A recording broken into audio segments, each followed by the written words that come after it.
নতুন সার নীতিমালায় খুচরা সার বিক্রেতাদের লাইসেন্স বাতিলের প্রতিবাদে শরীয়তপুরে খুচরা সার বিক্রেতারা মানববন্ধন ও বিক্ষোভ করেন। ৩রা মার্চ মঙ্গলবার বেলা 11:30টার দিকে জেলা প্রশাসকের কার্যালয়ের সামনে এ মানববন্ধন ও বিক্ষোভ অনুষ্ঠিত হয়। বিক্ষোভ ও মানববন্ধন শেষে তারা জেলা প্রশাসকের মাধ্যমে প্রধানমন্ত্রী বরাবর স্মারকলিপি প্রদান করেন। এ সময় উপস্থিত ছিলেন বাংলাদেশ খুচরা সার ডিলার সমিতি শরীয়তপুর জেলার শাখার সভাপতি আব্দুর রাজ্জাক ও সাধারণ সম্পাদক মামুন মোল্লা। বক্তারা জানান, নতুন নীতিমালায় খুচরা বিক্রেতাদের লাইসেন্স বাতিল হলে ৪৪,০০০-এর বেশি বিক্রেতা বিপদের মুখে পড়বে। আমরা আজকে মানববন্ধন করতেছি শরীয়তপুর জেলা গোসাইরহাট উপজেলার পক্ষ থেকে।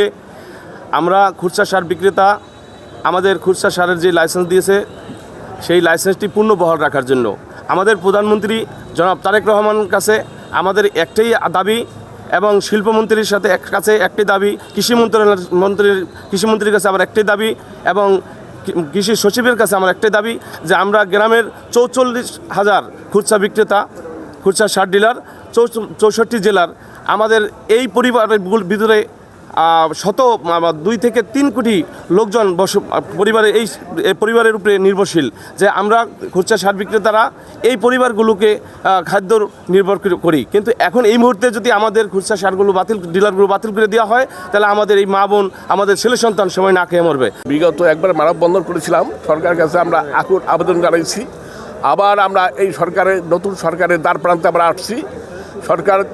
এই সরকার হলো জনদরদী সরকার, এই সরকার তৃণমূলের সরকার।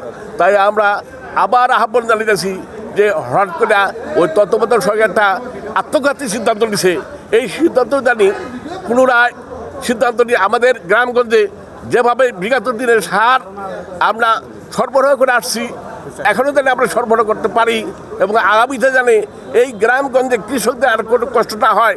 আমাদের যাতে হাজার হাজার টাকা কৃষকদের কাছে রয়েছে, তারা ফসল উঠে আমাকে দেবে।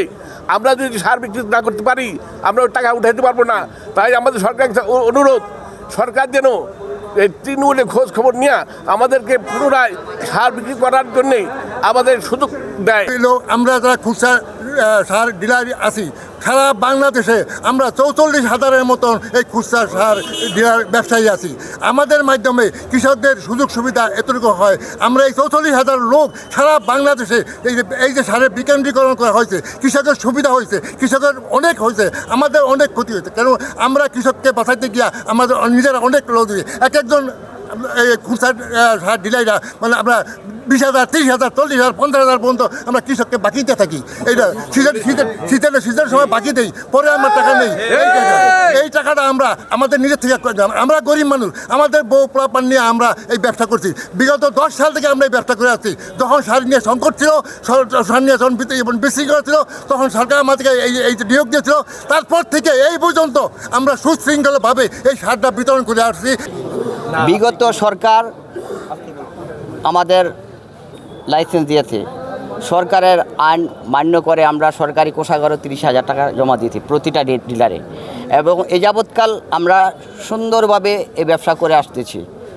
বিগত অন্তর্বর্তীকালীন সরকার আসার পরে আমাদের উপরে যে স্টিম রুলার চালাইতেছে তারা, আমরা সারা বাংলাদেশে ৪৪,০০০ খুচরা সার বিক্রয় প্রতিনিধি আছি এবং প্রতিটা সার বিক্রয়কারীর সাথে মিনিমাম 10 থেকে 15 জন সম্পৃক্ত। এই আয়ের উৎস থেকে আমরা আমাদের মা বাবা, ছেলে মেয়ে, আত্মীয় স্বজন নিয়ে আমরা ভরণ পোষণ করতেছি এবং আমাদের বাচ্চাদের লেখাপড়াও করাইতেছি।